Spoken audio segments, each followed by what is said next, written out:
దిశా TV news కి స్వాగతం. Bulletin ముందుగా హెడ్లైన్స్.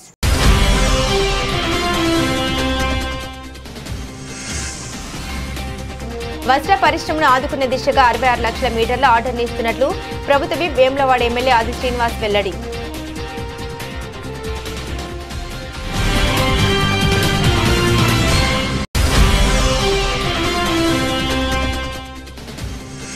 బీఆర్ఎస్ ప్రభుత్వ హయాంలో రైతులపై చేసిన ఆ దాష్టికాన్ని మర్చిపోయావా? కేటీఆర్ అంటూ ఫైర్ అయిన సిరిసిల్ల కాంగ్రెస్ నియోజకవర్గ ఇన్ఛార్జ్ కేకే మహేందర్ రెడ్డి. నేరెల బాధితులకు ఇప్పటి వరకు న్యాయం జరగలేదని వెల్లడి.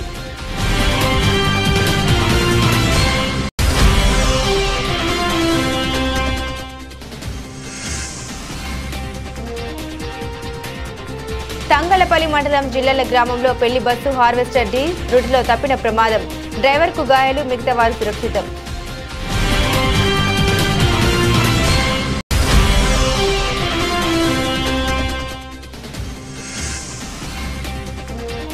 పెండింగ్ లో ఉన్న సర్పంచుల బిల్లులు చెల్లించకుంటే ఈ నెల 20న రాజన్న సిరిసిల్ల జిల్లాలో పర్యటించే సీఎం రేవంత్ రెడ్డిని అడ్డుకుంటామని ఉమ్మడి కరీంనగర్ జిల్లా తాజా మాజీ సర్పంచుల హెచ్చరిక.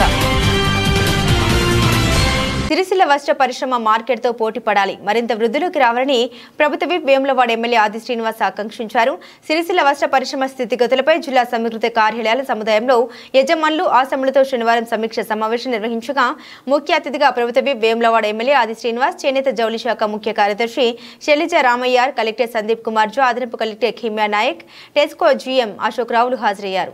సిరిసిల్ల వస్త్ర పరిశ్రమకు ఆర్వీఎంస్కు సంబంధించి 66 లక్షల మీటర్ల క్లాత్ ఆర్డర్ ఇవ్వనున్నామని ప్రభుత్వ విప్ ఎమ్మెల్యే ఆది శ్రీనివాస్ తెలిపారు. అన్ని ప్రభుత్వ శాఖలకు కావలసిన క్లాత్ ఆర్డర్ ఇప్పించేందుకు కృషి చేస్తున్నామని వివరించారు. మహిళా సంఘాల బాధ్యులకు ఏడాదికి 2 చీరలు ఇవ్వనున్నామని తెలిపారు. వీటికి సంబంధించిన డిజైన్లు పూర్తి అయ్యాయని, త్వరలో వాటికి అవసరమైన ఆర్డర్లు ఇస్తామని ప్రకటించారు. సీఎం రేవంత్ రెడ్డి, చేనేత జౌళి శాఖ మంత్రి తుమ్మల నాగేశ్వరరావు, మంత్రులు పొన్నం ప్రభాకర్, దుద్దిల్ల శ్రీధర్బాబు సమక్షంలో సిరిసిల్ల వస్త్ర పరిశ్రమ అభివృద్ధి కోసం యార్న్ బ్యాంక్ ఏర్పాటుకు 50 కోట్లు మంజూరు చేశారని వెల్లడించారు. ఈ కార్యక్రమంలో జిల్లా గ్రంథాలయ సంస్థ chairman Nagula Satyanarayana Goud, Sircilla market committee chairperson Swarupa Reddy, TESCO GM Ashok Rao, handloom and textiles AD Sagar తదితరులు ఉన్నారు.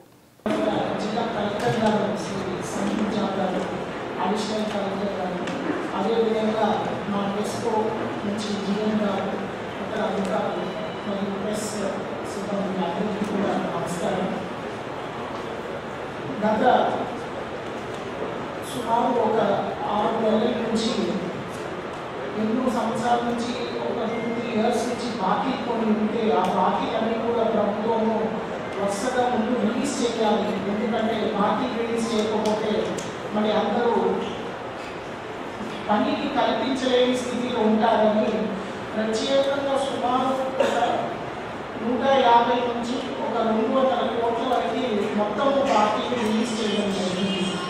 అదేవిధంగా ఇంతకుముందు చేసినటువంటి ఆర్డర్స్ ఏవైతే ఉన్నాయో అన్నిటికీ కూడా మా తరఫున కూడా మేము టెస్కో నుంచి సుమారు 90% అన్ని ఆర్డర్స్కి, పాత ఆర్డర్స్కి రిలీజ్ చేయడం జరిగింది. ఈ మిగిలిన 10% కూడా మేము ఇప్పుడు రిలీజ్ చేయాల్సినటువంటి అవసరం ఉంది. ముఖ్యంగా వాటికి మా దగ్గర నుంచి టెక్నికల్ రిపోర్ట్స్, క్వాలిటీ రిపోర్ట్స్ ఇంకా కొన్ని రావాల్సినటువంటి అవసరం ఉంది. ఆ క్వాలిటీ కంట్రోల్ రిపోర్ట్స్ వచ్చిన తర్వాత ఆ బ్యాలెన్స్ అమౌంట్స్ కూడా మేము రిలీజ్ చేయడం జరుగుతుంది. చాలామంది ఆసాములు అసోసియేషన్తో నా దగ్గర ఈ బాకీ గురించి రావడం జరిగింది కాబట్టి ఇది ముఖ్యంగా నేను ముందు చెప్తున్నాను. ప్రభుత్వము అదేవిధంగా ఇంతకుముందు ఉన్నటువంటి పథకాలు ఏమున్నాయో వాటిని కూడా ముందుకు తీసుకొని వెళ్ళాలి. ఎందుకంటే అందులో క్షేమము, వర్కర్ క్షేమము, వాళ్ళ సంక్షేమం అనేది ఖచ్చితంగా ముందుకు తీసుకొని వెళ్ళాలనే ఆలోచనతో వాటిని కూడా వెంటనే రిలీజ్ చేయడం జరిగింది. ముఖ్యంగా మనకి ఈ 10% ల్యాండ్ సబ్సిడీ పథకం కింద పౌరు వర్కర్స్ ఇక్కడ సిరిసిల్ల టౌన్ ఏరియా, అదేవిధంగా టెక్స్టైల్ పార్క్లో ఉన్న వాళ్ళందరికీ కూడా సుమారు 2022 అది తర్వాత 23 సంవత్సరం 22 సంవత్సరం వరకు మేము పాత బాకీలు కూడా పౌరు వర్కర్స్ అందరికీ కూడా 2 విడతలుగా రిలీజ్ చేయడం జరిగింది. ఇందులో సుమారు 6.52 కోట్లు మేము సుమారు ఒక 4,200 మందికి మేము పవర్ వర్కర్స్ అందరికీ కూడా కలిపి ఈ 10% నూలు రాయితీ సబ్సిడీ కింద ఇవ్వడం జరిగింది. అదేవిధంగా నేతన్న బీమా కూడా మళ్ళీ ఆ పథకానికి ఈ సంవత్సరం రెన్యువల్ చేసి ఇక్కడ ఉన్నటువంటి పవర్ వర్కర్స్ అందరికీ కూడా ఈ బీమా పథకం కింద నమోదు చేయడం జరిగింది. ఇక్కడ 5,398 పవర్ వర్కర్స్ ఈ నేతన్న బీమా పథకం కింద నమోదయ్యారు. ప్రభుత్వము ప్రీమియము అందరి తరఫున ప్రభుత్వమే డైరెక్ట్గా LICకి చెల్లిస్తున్నారు. తర్వాత వీటితో పాటు ప్రభుత్వం కొత్త పథకాలు కూడా చేయాలి అని ఇది నూతనంగా దీంతో ఇక్కడ ఉన్నటువంటి నైపుణ్యాన్ని ఇంకా కొంచెం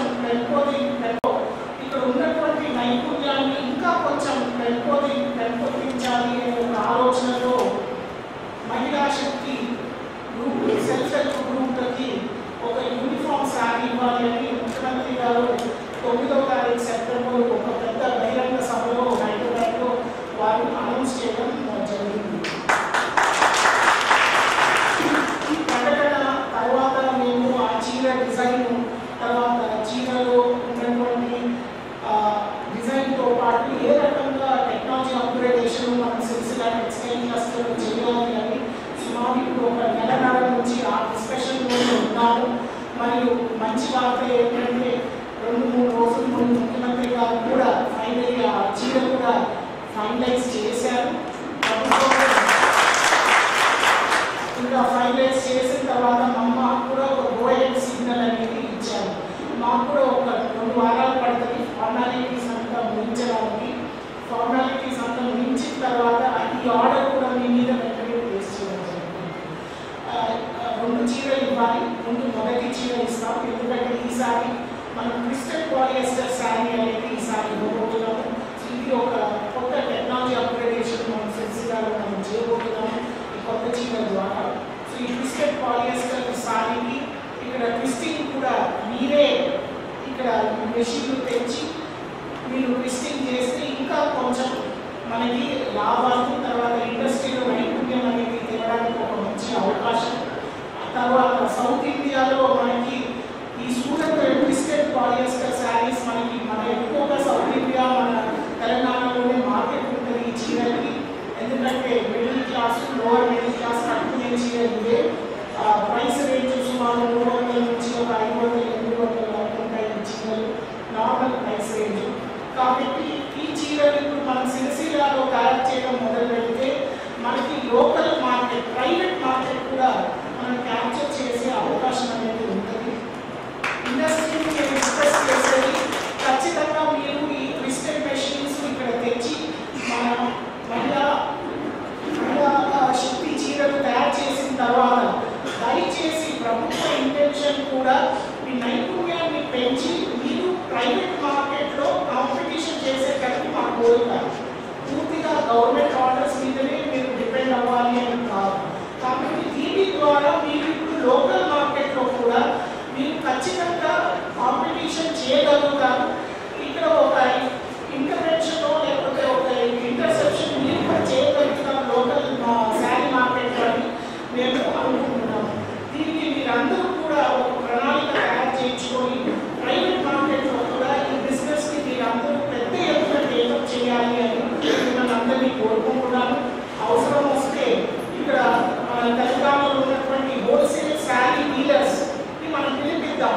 ఇది తర్వాత పిలిపించి ఒక మీటింగ్ పెట్టి డైరెక్ట్ ఆర్డర్స్ వాళ్ళు ఇక్కడ ఇస్తే మనం ఏ రకంగా తయారు చేసుకోవచ్చు, ఏ రకంగా లోకల్ మార్కెట్ పెనెట్రేషన్ మనం ఈ చీరల ద్వారా చేయొచ్చు అనేది మనం ఒక డిస్కషన్ చేసి సెటిల్ చేద్దాం.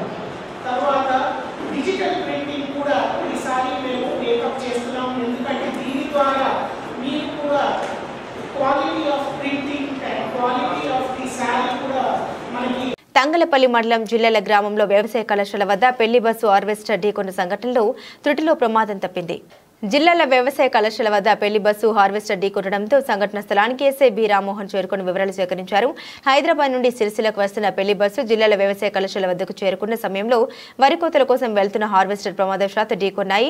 ఈ ప్రమాదంలో బస్సు డ్రైవర్కు గాయాలు కావడం తప్ప మిగతా వారికి ఏమి కాకపోవడంతో పెను ప్రమాదం తప్పింది. నేత కార్మికులకు శాశ్వత ఉపాధి కల్పనలో భాగంగా నిర్మించిన వర్క్ టు ఓనర్ పథకాన్ని వెంటనే పూర్తి చేయాలని కోరుతూ సిరిసిల్ల జిల్లా పవర్లూమ్ వర్కర్స్ యూనియన్ ఆధ్వర్యంలో చేనేత జౌళి శాఖ ప్రిన్సిపల్ సెక్రటరీ రామయ్యకి వినతి పత్రం అందించారు. పవర్లూమ్ కార్మికులకు రావాల్సిన 2023 సంవత్సరం 10% యారన్ సబ్సిడీ, 2022 సంవత్సరం పెండింగ్ సబ్సిడీ డబ్బులను వెంటనే కార్మికులకు అందజేయాలని కోడం రమణ, మూషం రమేష్లు డిమాండ్ చేశారు. ఈ మేరకు జిల్లా కలెక్టరేట్ కార్యాలయంలో చేనేత జౌళి శాఖ సెక్రటరీ శైలజ రామయ్యకి వినతి పత్రం అందించారు. థ్రిఫ్ట్ మరమగ్గాల పథకాన్ని క్లియర్ చేసి మళ్లీ కొత్తగా పునఃప్రారంభించాలని తెలిపారు.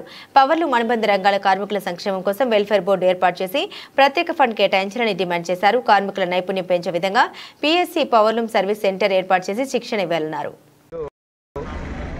కార్మికుల ఉపాధి గురించి సమావేశం కలెక్టర్ ఆధ్వర్యంలో ఏర్పాటు చేయడం జరిగింది. దీనికి చేనేత జౌళి శాఖ కమిషనర్ గారు రావడం జరిగింది. అట్లాగే వేములవాడ ఎమ్మెల్యే అయినటువంటి ఆది శ్రీనివాస్ గారు, అట్లాగే ఇక్కడ ఉన్నటువంటి టెక్స్టైల్ అధికారులందరూ ఈ సమావేశానికి ఏర్పాటు చేసి మరి ఈ సమావేశానికి సంబంధించి ఇక్కడ మేము అడుగుతున్నది ఏంటంటే, ఇక్కడ గత కొంతకాలం నుంచి వరుసగా నేతన్నలు పవర్లూమ్ కార్మికులు ఆత్మహత్యలు చేసుకుంటే మరి వాళ్ళకు భరోసా కల్పించేందుకు, వాళ్ళ విషయాలు తెలుసుకునేందుకు తోటి సమావేశాలు ఏర్పాటు చేయాలి. కానీ ఇక్కడ సమావేశంలో ఆసాములు వాళ్ళందరితో సమావేశాలు అయితే మరి ఇక్కడ చనిపోయేదేమో కార్మికులు, మరి సమావేశాలు ఏర్పాటు చేసేదేమో యజమాని. మరి కార్మికుల సమస్యలు ఇక్కడున్న మరి ఎమ్మెల్యే కావచ్చు ఎట్లా వెళ్తాయని మీ సందర్భం అడగ.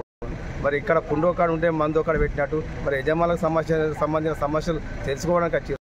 ఇక్కడ ఆత్మహత్యలు ఆపేందుకు మరి ఇక్కడ ఉన్నటువంటి పవర్లూమ్ కార్మికులు తెలుసుకోవడానికి వచ్చిన దాన్ని ఈ సందర్భం మేము అధికారులను ఇక్కడ ఉన్న అందరి ప్రభుత్వాన్ని అడుగుతూ ఉన్నాం. మరి ఇక్కడ ప్రధానంగా కార్మికుల పని లేక ఇక్కడ ఏదో కార్మికులకు చేయవలసిన పని చేయకుండా మీద పని చేసే విధంగా గత కొంత సమావేశాలకి పరిమితం చేస్తూ ఉన్నారు. మరి ఇప్పటికి కూడా మరి ఏ కార్యక్రమం కూడా పూర్తిగా అమలైన పరిస్థితి.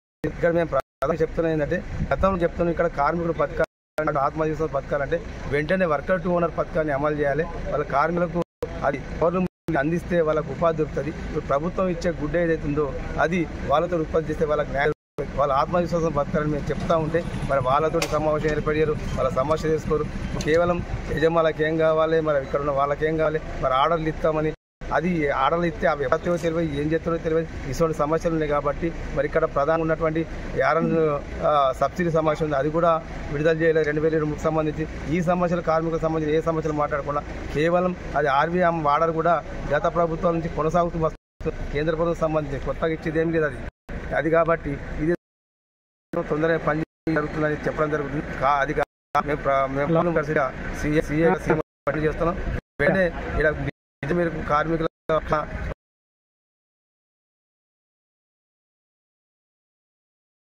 ఈ నెల 20వ తేదీ రోజున తెలంగాణ రాష్ట్ర ముఖ్యమంత్రి వర్యులు యనమల రేవంత్ రెడ్డి పర్యటన రాజన్న సిరిసిల్ల జిల్లా కేంద్రంలో ఉంటుందని తంగలపల్లి మండల కాంగ్రెస్ అధ్యక్షులు బలగం ప్రవీణ్ అన్నారు.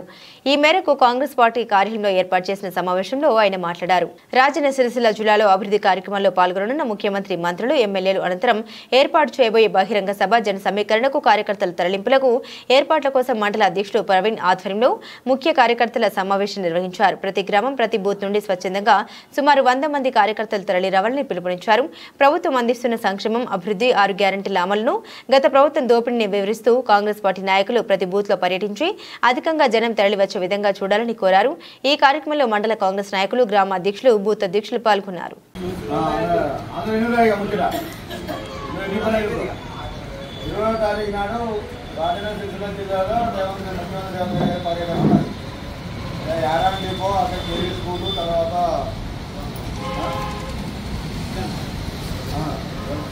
జిల్లా మొత్తం తర్వాత పోలీసు డివిజన్ ఆఫీసు దాన్ని చేస్తారు. తర్వాత ఒక బహిరంగ సభ ఉంటుంది. ఆ బహిరంగ సభకు సంబంధించి సిరిసిల్ల జిల్లాకు కొన్ని అభివృద్ధి పనులు విజయవాడ చేస్తారు. దానికి తంగలపల్లి మండలం నుంచి రావాలని మనకు వాగ్దానం. సర్పంచ్లకు రావాల్సిన పెండింగ్ బిల్లులు రాష్ట్ర ప్రభుత్వం వెంటనే విడుదల చేయాలని ఉమ్మడి కరీంనగర్ జిల్లా పెద్దపల్లి, రాజన్న సిరిసిల్ల, జగిత్యాల, కరీంనగర్ జిల్లాల తాజా మాజీ సర్పంచ్లు డిమాండ్ చేశారు. ఈ మేరకు కరీంనగర్ ప్రెస్ క్లబ్లో ఏర్పాటు చేసిన మీడియా సమావేశంలో వారు మాట్లాడారు. ఈ నెల 20న రాజన్న సిరిసిల్లలో రాష్ట్ర ముఖ్యమంత్రి పర్యటన అడ్డుకుంటామని హెచ్చరించారు. రాష్ట్ర ప్రభుత్వం ఏర్పడి 11 నెలలు గడుస్తున్న సర్పంచ్లు అప్పుల పాలి ఆత్మహత్యలు చేసుకునే పరిస్థితి ఏర్పడిన నేటికి సర్పంచ్లకు రావాల్సిన పెండింగ్ బిల్లులపై రాష్ట్ర ప్రభుత్వం ఎలాంటి స్పందన లేకపోవడం చాలా బాధాకరం. శాంతియుతంగా చేస్తున్నటువంటి సర్పంచ్ల ఉద్యమాన్ని రాష్ట్ర ప్రభుత్వం చులకనగా చూస్తూ సర్పంచ్లపై కక్ష సాధింపు చేస్తూ ఉందని ఉమ్మడి కరీంనగర్ జిల్లా తాజీ మాజీ సర్పంచ్లు ఆవేదన వ్యక్తం చేశారు. ఈ నెల 25వ తేదీన సోమవారం రోజున కరీంనగర్ జిల్లా కలెక్టరేట్ ముట్టడిస్తామని పేర్కొన్నారు. ఈ కార్యక్రమంలో ఉమ్మడి కరీంనగర్ జిల్లా తాజా మాజీ జేఏసీ సర్పంచ్లు అక్కనపల్లి కరుణాకర్, దుమ్మ అంజయ్య, పంచాల జగన్మోహన్ గౌడ్, శ్రీమల్ల మేఘరాజ్, జోగు సాగర్, శ్రీనివాస్, గంప వెంకన్న, దామోదర్ రెడ్డి, గుంటుకు లక్ష్మణ, లింగంపల్లి కరుణాకర్, మొగిలి సమ్మయ్య, లేచినేని నవీన్ రావు, రెడ్ల శ్రీనివాస్, వేముల దామోదర్, శ్రీనివాస్, గౌతమ్, ధర్మారెడ్డి, ఉమ్మడి కరీంనగర్ జిల్లా మాజీ సర్పంచులు పాల్గొన్నారు.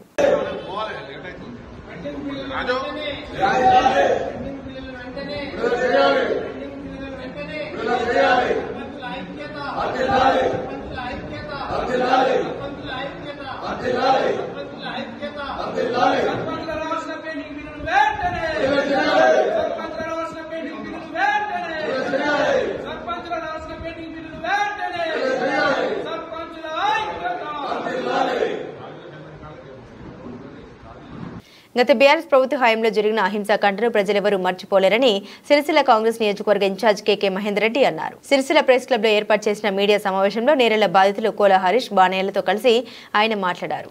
కేటీఆర్ ప్రాతినిధ్యం వహించిన సిరిసిల్ల నియోజకవర్గంలోని నేరెళ్లలో ఇసుక వాహనాల కింద పడి చనిపోయిన సంఘటన ఇంకా మర్చిపోలేదంటూ కేకే మహేందర్ రెడ్డి మండిపడ్డారు. పోలీసులను అడ్డుపెట్టుకుని అమాయకులైన నేరెళ్ల గ్రామ వాసులపై 3rd డిగ్రీ ప్రయోగించి సంసారాలకు పనికిరాకుండా చేసింది నీవు కాదా కేటీఆర్ అంటూ ప్రశ్నించారు. అనారోగ్యాల పాలై ఉపాధి కరువై యువకుల జీవితాలు నాశనమయ్యాయని ఆవేదన వ్యక్తం చేశారు. ఈ సమావేశంలో గ్రంథాలయ సంస్థ చైర్మన్ నాగుల సత్యనారాయణ గౌడ్, పట్టణ కాంగ్రెస్ అధ్యక్షులు చోపదండి ప్రకాష్, గడ్డం నర్సయ్య, సూర్యదేవరాజు, నేరెళ్ల శ్రీకాంత్, కుడిక్యాల రవికుమార్, కోల హరీష్, పెంట బాలయ్య, గుండ్లపల్లి గౌతమ్ తదితరులు పాల్గొన్నారు. నేరెళ్ల సంఘటన అందరికీ తెలిసిన విషయమే. నేరెళ్ల సంఘటన జరిగి దాదాపు 8 సంవత్సరాలు గడుస్తుంది. అప్పుడు టీఆర్ఎస్ బీఆర్ఎస్ ప్రభుత్వ హయాంలో జరిగిన సంఘటనలో టీఆర్ఎస్ పార్టీకి సంబంధించిన ఏ నాయకుడు కూడా మా దగ్గరికి రాలేదు, మమ్మల్ని పరామర్శించలేదు, మా కుటుంబాలకు అండగా నిలబడలేదు. అప్పుడు ప్రతిపక్ష పార్టీలైన కాంగ్రెస్ కానీ బీజేపీ కానీ కుల సంఘాలతో సహా అందరు విద్యార్థి ఉద్యమ నాయకులందరూ ప్రతి ఒక్కరు మాకు సపోర్ట్ చేసి మమ్మల్ని నిలబెట్టారు. మరి ఆ రోజు మేము దళిత బిడ్డలు మన ఆ రోజు ఈ ప్రభుత్వానికి ఎందుకు గుర్తుకు రాలేదు, కేటీఆర్ గారికి ఎందుకు గుర్తుకు రాలేదు? ఈరోజు అక్కడ సంఘటన జరిగింది వాస్తవం. వాళ్ళు కూడా ఇబ్బంది పడ్డారు కానీ ఆ వాళ్ళ మీద ఉన్న ప్రేమ ఆ రోజు మా పైన చూపించడానికి ఎటుపోయింది అని మేము ఇవాళ అడగదలుచుకున్నాము. అదే రోజు మా దగ్గరికి వచ్చి మా సమస్య పరిష్కరించుంటే ఇవాళ మా బతుకులు ఇట్లు ఉండేటియా, చదువుకొని మా కుటుంబాన్ని పోషించుకునే స్థాయిలో మేము ఉండాలన్నా. ఈరోజు మా అమ్మ నాన్న కూలి పని చేసి మమ్మల్ని అదే పరిస్థితిలో మేము ఈరోజు దిగజారి బతుకుతున్నామంటే ఇలా కారణం ఎవరు? ఇలా మా దాంట్లో ఉన్న బాధితులు ఒక 4 మంచం మీద ఉన్నారు, కనీసం లేవలేని పరిస్థితులు ఉన్నారు. ఒకవేళ వాళ్ళు కనుక చనిపోతే వాళ్ళ కుటుంబానికి ఎవరు బాధ్యత వహించాలి? వాళ్ళ పిల్లలకు ఎవరు బాధ్యత వహించాలి? ఈ 3rd డిగ్రీ చేయడానికి ఆదేశాలు ఇచ్చింది ఎవరు? చేయమని చెప్పింది ఎవరు? ఎస్పీ విశ్వజిత్ మమ్మల్ని కొట్టుకుంటూ ఆ పేర్లు చెప్పుకుంటూ ఆయన చెప్పడానికి ఆయనకు ఆదేశం ఇచ్చింది ఎవరు? మరి అప్పుడు డిఐజీ రవివర్మ ఎంక్వైరీ తోటి వెమ్లవాడలో మీ కండిషన్ బెయిల్లో ఉన్నప్పుడు వెమ్లవాడకు వచ్చారు. అప్పుడు ఎంక్వైరీ పేరుతో వీడియో యొక్క రికార్డింగ్ తీసుకున్నారు, ప్రూఫ్తో సహా అన్ని రికార్డ్ చేశారు. మేము లిఖితపూర్వకంగా రాసి ఇచ్చినాము. విశ్వజిత్ కంపాటి ఐపీఎస్, ఎస్ఐ రవీందరు, ఇతర పోలీస్ సిబ్బంది మాపై 3rd డిగ్రీ చేసారు, మమ్మల్ని చంపడానికి చేశారు, మమ్మల్ని హత్య ప్రయత్నం చేశారు, మా భార్యల్ని మా పిల్లల్ని బ్రోదర్ కేసులో పెడతాన్నారు, మమ్మల్ని మాజీ నక్సలైట్లని ఎన్కౌంటర్ చేసి చంపుతారని చెప్పేసి క్లియర్గా మేము ఆయన ఎంక్వైరీలో చెప్పినాం. మరి ఇంతవరకు కూడా అప్పుడు ఆ ప్రభుత్వం ఉన్నప్పుడు 10 ఏళ్లలో ఏ ఒక్క రోజు కూడా మరి మాకు సపోర్ట్గా అప్పుడు ప్రభుత్వం ఎందుకు నిలబడలేదు? మాకు ఎందుకు మద్దతు తెలపలేదు? రీసెంట్గా ఏసీపీ ఎంక్వైరీ కూడా జరిగింది. ఏసీపీ ఎంక్వైరీ జరిగినప్పుడు కూడా ఏసీపీ ఎంక్వైరీలో క్లియర్గా చెప్పినాం. ఆయనకు కూడా ఏసీపీ సార్ కూడా అప్పుడు మమ్మల్ని కొట్టిన ఎస్ఐ కూడా అడిగి వచ్చిండు. ఎస్ఐ కూడా అడిగి వచ్చి క్లియర్గా వాళ్ళ ముందే ఎంక్వైరీ జరిగినప్పుడు కూడా సార్ ఈయననే కొట్టిండు, ఈయన మాపై 3rd డిగ్రీ చేసిండు, ఈయనతో పాటు ఎస్పీ విశ్వజిత్ కంపాటి చేసిండు సార్ అని క్లియర్గా మెన్షన్ చేసినాం. మరి అప్పుడు అధికారంలో ఉన్న టీఆర్ఎస్ పార్టీ ఎందుకు అలా మీద యాక్షన్ తీసుకోలేదు? ఈరోజు మా బతుకులన్నీ చిందరవందరగానే మాకు ఎవరు బాధ్యత వహించాలి? నామమాత్రంగా కొంతమంది బాధితులకు భయనో సెట్ చేసారు. మరి వాళ్ళు ఇప్పుడు హాస్పిటల్ ఉంచుకోవాలంటే మన గంధం గోపాలకు 12 లక్షలు అయినాయి. మరి ఆ ఖర్చు ఎవరు పెట్టుకోవాలి? ఎట్లా బతకాలి మేము? సార్ కనీసం నిలబడితే నిలబడరాదు, నడవరాదు, బాత్రూమ్ కూడా పోరాదు. ఇలా మా బాధలు ఎవరికి చెప్పుకుంటే అర్థమవుతాయి. ఈ 8 సంవత్సరాల నుంచి తిరగని ప్లేస్ లేదు, తిరగని ఇల్లు లేదు, తిరగని ఎక్కని మెట్లు లేవు. కోట్ల చుట్టూ పోలీస్ స్టేషన్ చుట్టూ తిరుగుతూనే ఉన్నాము. మరి ఇంకెప్పుడు మాకు న్యాయం జరిగేది? అప్పుడు మీరు అనుకుంటే మీ అధికారంలో ఉన్నారు, అప్పుడు మీరు అనుకుంటే ఎంత విషయమో మాకు న్యాయం చేయాలనుకుంటే, నిజంగా దళిత సామాజిక వర్గాల మీద మీకు నిజంగా అప్పుడు ప్రేమ ఉంటే అప్పుడు మాకు అండగా ఎందుకు నిలబడలేదు? మమ్మల్ని ఎందుకు పరామర్శించలేదు? నేరల మించలే కదా మీరు పోయేది. ఒక్క 2 నిమిషాలు మా ఇంట్లో లాగి మా బాధలు చూస్తే మీకు అప్పుడు అర్థమవుతుండే కదా, మరి ఎందుకు మమ్మల్ని పరామర్శించలేదు? ఇప్పటికీ మాకు న్యాయం జరుగుతుందన్న నమ్మకంతో మొన్న రేవంత్ రెడ్డి గారిని కలిసినాము, మహేందర్ అన్న గారు, ఆశీనన్న, పొన్న ప్రభాకర్ అన్న సహాయంతో అయినాము. తప్పకుండా ఈ ప్రభుత్వంలో మాకు న్యాయం జరుగుతుంది, మేము తలెత్తుకుని బతికే విధంగా మమ్మల్ని నిలబెడతారనే ఆశతోటి ఎదురు చూస్తున్నాం. న్యాయం అంటే ఏం న్యాయం కావాలి? అజిత్ కంపాటి ఐపీఎస్, ఎస్ఐ రవీందర్, ఇతర పోలీస్ సిబ్బంది వాళ్ళపైన చట్టపరమైన ఎస్సీ ఎస్టీ అట్రాసిటీతో పాటు 307 యాక్ట్ కింద వాళ్ళపై కేసులు రిజిస్టర్ చేసి వాళ్ళని ఉద్యోగం నుంచి రిమూవ్ చేసి మాకు ప్రభుత్వ పరంగా మాకు అండదండగా నిలబడి చదువుకున్న వాళ్ళ కుటుంబానికి ఉద్యోగం ఇస్తారా, లేకపోతే ప్రభుత్వ ఆలోచన విధానానికి వాళ్ళు ఏ విధంగా నిర్ణయం చేసి మాకు మేలు జరుగుతుందని ఆలోచించి చేయాలని మేము కోరుకుంటున్నాం.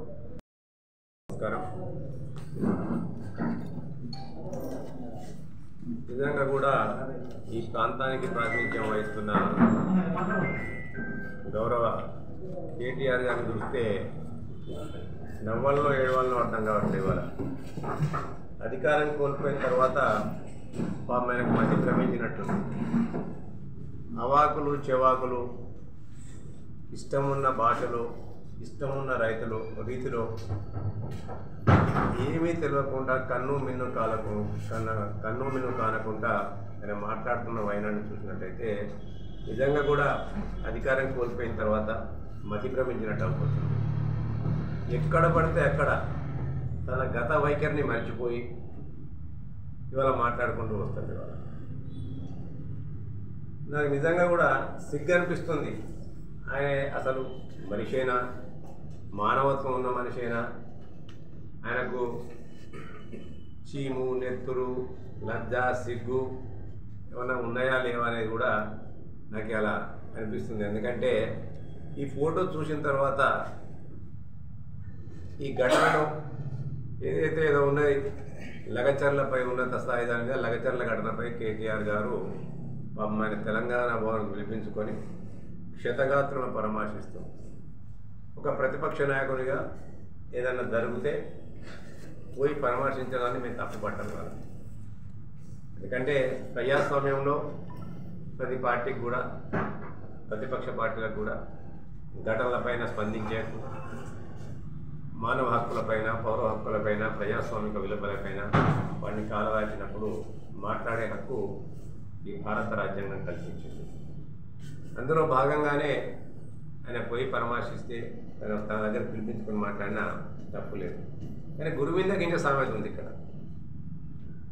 తను చేసిన తన పరిపాలనలో 10 సంవత్సరాల పరిపాలనలో తను ముఖ్యమంత్రిగా, వాళ్ళ నాయన ముఖ్యమంత్రిగా, తను నేనే ముఖ్యమంత్రి అనుకొని, ఉప ముఖ్యమంత్రి అనుకొని, నేనే ముఖ్యమంత్రి అనుకొని, కాబోయే ముఖ్యమంత్రి అనుకొని వివరించిన తీరు, 10 సంవత్సరాలు ఆయన మంత్రిగా వెలువబెట్టిన తీరులో ఆయన కాన్స్టిట్యున్సీలోనే ఏ విధంగా అరాచకాలు జరిగినాయి, ఏ విధంగా దాడులు జరిగినాయి, ఇలా సభ్య సమాజం సిగ్గుతో తలవంచనుకునే విధంగా ఏ విధంగా జరిగింది, ఏ విధంగా ఈ ప్రాంతంలో ప్రజాస్వామిక విలువలను, పౌర హక్కులను ఇలా కాలరాచిండ్రు. ఇవాళ చట్టాన్ని తమ చేతిలోకి తీసుకొని ఒక సామాన్య ప్రజలపైన తమ పౌర హక్కుల గురించి, వాళ్ళ మానవ ప్రాణాల గురించి వాళ్ళు మాట్లాడితే వాళ్ళపైన ఎలాంటి పైశాచిక దాడికి ఈ ప్రభుత్వం చేసిందనేది కూడా మర్చిపోయినట్టున్నారు. బులెటిన్ ముగించే ముందు హెడ్లైన్స్ మరోసారి.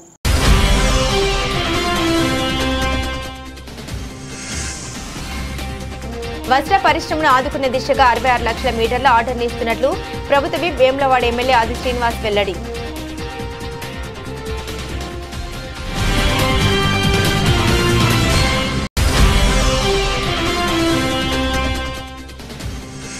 బీఆర్ఎస్ ప్రభుత్వ హయాంలో రైతులపై చేసిన ఆ దాష్టికాన్ని మర్చిపోయావా? కేటీఆర్ అంటూ ఫైర్ అయిన సిరిసిల్ల కాంగ్రెస్ నియోజకవర్గ ఇన్ఛార్జ్ కేకే మహేందర్ రెడ్డి. నేరెల బాధితులకు ఇప్పటి వరకు న్యాయం జరగలేదని వెల్లడి.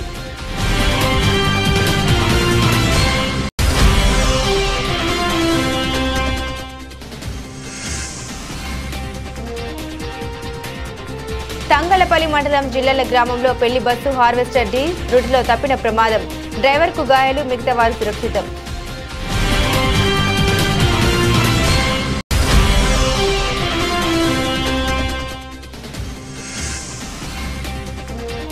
పెండింగ్ లో ఉన్న సర్పంచుల బిల్లులు చెల్లించకుంటే ఈ నెల 20న రాజన్న సిరిసిల్ల జిల్లాలో పర్యటించే సీఎం రేవంత్ రెడ్డిని అడ్డుకుంటామని ఉమ్మడి కరీంనగర్ జిల్లా తాజా మాజీ సర్పంచుల హెచ్చరిక.